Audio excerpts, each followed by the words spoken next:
big week and a big weekend for the Richmond Footy Club. It has been, obviously, if we stretch right back to Saturday night, feels like a lifetime ago now, an outstanding win against the Dockers in Perth at Optus Stadium there, and all the experts had tipped against us. No one thought we were going to go over and win. Freo won a bit of a hot streak, coming off a bye, so they were refreshed as well, but we just got the job done. It's simply put, we did what we had to do. It was disappointing that we let slip that big lead that we had. I think we were 36 points up at one point, and that's where you really want to put the foot on the throttle and just absolutely go nuts. But we let them claw back. But in credit to us, earlier in the year, we let that game slide. We let them come back, roll over the top of us, and we walk away without the 4 points yet again. So it's a season where we can't afford to drop any more games if we do want to make anything of this season.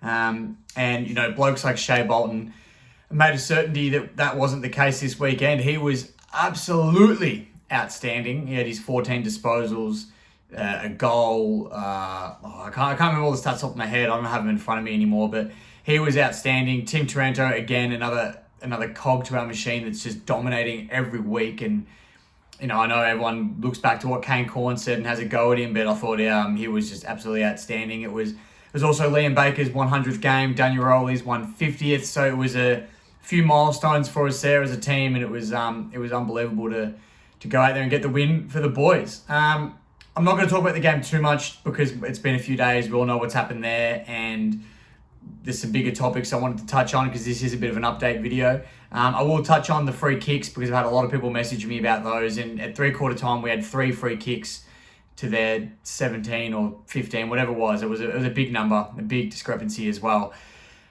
Look, it's disappointing. It hurts. It does affect the game. And now I'm not saying it's a deliberate act against us. I know there's some people out there that go, they do it on purpose. I don't think that is the case. It's just we find ourselves on the unfortunate end a lot. It's annoying. It's frustrating. I was losing my mind on Saturday night, but in the end, it didn't affect the result, thankfully, although it definitely has the ability to. And look, it finished 18-7 in terms of the free kick count. So we got a few in the last quarter.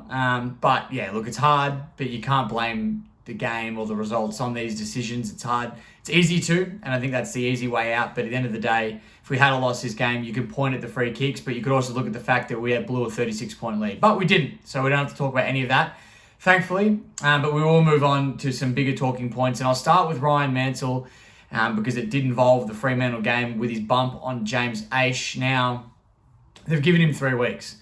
He's been suspended for 3 weeks. The reasonings behind it were that he had adequate time to slow down or to tackle. Mind you, Aish didn't have the football, so if he tackles, then that's an illegal football act as well. You can't tackle someone without the ball. Personally, I thought Mansell he protected the space while also trying to pick up the football. I don't think his sole intention was to bump. It looked like he was attacking the ball and then braced at the last second. And I know the MRO said to him, no, but you had at least a second to slow down. I don't know if they've ever played a game of AFL football, but if you're sprinting at full pelt, 1 second is, you've moved nearly 10 meters in 1 second at that speed. It's nuts. So to think that you could slow down, I don't know. It bothers me that these people are making decisions and clearly they've got no idea. There was some shockers over the weekend and from other clubs, not just us, and this one hurts as well. If you gave him a week, I'd cop it because it was a head-high bump at the end of the day. But I think some things are football acts and some things aren't. And to me, this was a football act and I didn't think it was that bad. I mean, even the commentary team on the night said that they thought there was nothing in it and that he should be fine. And then he gets 3 weeks and have classed him essentially as the same as the Jordan De Goey bump a couple of weeks ago, which I thought was way worse. Like, De Goey's left the ground, targeted him and clipped him front on in the head, whereas Mansell and Aish were both running at the ball. It was almost like a triangle they met at the top. So that's very disappointing. But we'll move on from that because there's nothing we can do to change it. Unfortunately, it is what it is. These guys are going to make those decisions and there isn't a lot we can do there's nothing we can do really as fans. We can just watch on and shake our heads in disappointment, I guess. But gives another kid an opportunity, I guess, while Mansell sits out for 3 weeks. So, we've had a lot of young guys come through this year and do a good job, play a role. So hopefully we can find someone else. But moving on to someone else who also won't be playing this weekend, and that's Marlon Pickett. And I will start by saying that everything that's been said, they're all allegations. Yes, obviously he did spend the night in custody due to allegations against him. He's now out on bail and he's free to play legally this weekend, but the club said that they're gonna sit him out this week and get him right for the Brisbane game after the bye. But like I said, I won't speculate on anything that's been spoken about because it's all alleged and I don't want to speak out of pocket here. But what I will say is, if it is true, super, super disappointing. I mean, especially last year and this year, Marlon has been outstanding for us, a great contributor to the club. He had such an amazing story with the turnaround in his life, obviously being in and out of prison and, working his way up to the AFL the hard way through the waffle, and he debuts in the grand final, kicks a goal, nearly best on ground that day as well. Like, he could have won Norm Smith if Dustin Martin wasn't and Basher Hooley weren't so dominant. So right up there in terms of best on ground in his first game in a grand final.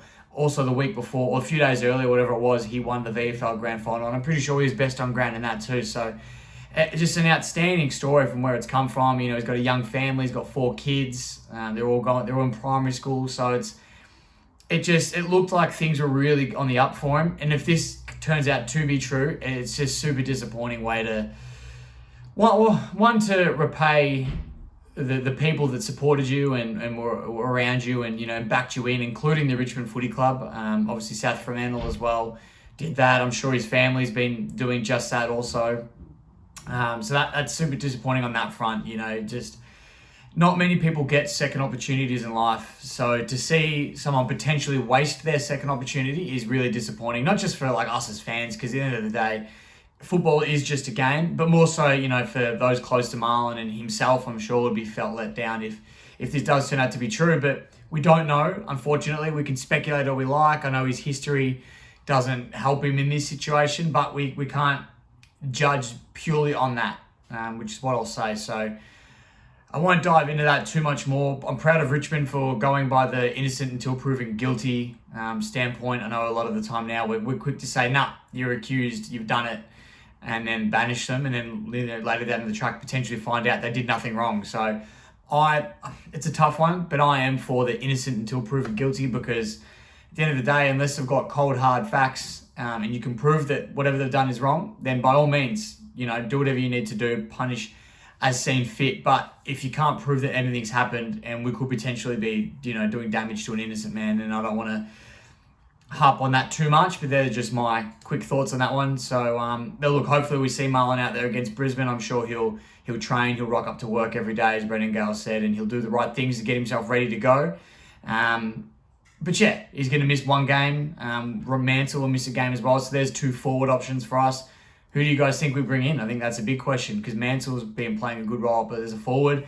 We know Pickett's been moved from the wing and playing more of that forward role as well. So who fills their spots? And Maurice Rioli, I know, played back on the weekend in the VFL. I don't think he did a lot, but he's got the AFL experience. Does he come up? Does Noah Cumberland get a chance at a full game? I know his last couple of cracks at AFL level weren't amazing, but it could be an option. So let me know what you guys think about that one.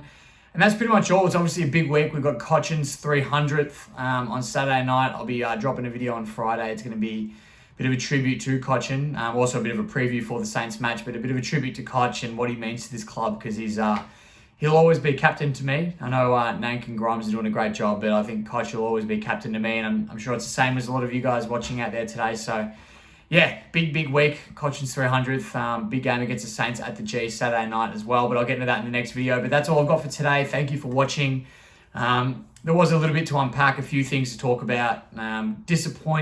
It's a disappointing way to end the week or end the weekend after what was a really good win against Fremantle, and a win we weren't expected to grab. A lot of people said we weren't going to get there. Freo on a hot streak, and we knocked them off their perch a little bit. And we're just slowly building. We're slowly playing some better football, and we're getting more consistent, which is good. I know it's only 2 wins in a row, and we did this earlier in the year against West Coast, and then I've had a mental blank who the other team we beat was, but we had 2 wins in a row earlier in the year, and then obviously dipped a little bit. So hopefully we don't do that. It was Geelong we beat, wasn't it? Yeah, it was Geelong. So hopefully we don't do that again. And we can maybe win one more, another one after that. Who knows? And we'll see where we go from there. But it's a tight competition, and we need to put our best foot forward every week. So thank you again for watching. I really appreciate you all tuning in. It's an absolute pleasure bringing these videos to you and the content on socials as well. So thank you for engaging. I love all your messages. comments, likes, whatever it is. I really appreciate it all. So I'll see you all for the next video, the St Kilda preview / Koch tribute video. But until then, go Tigers.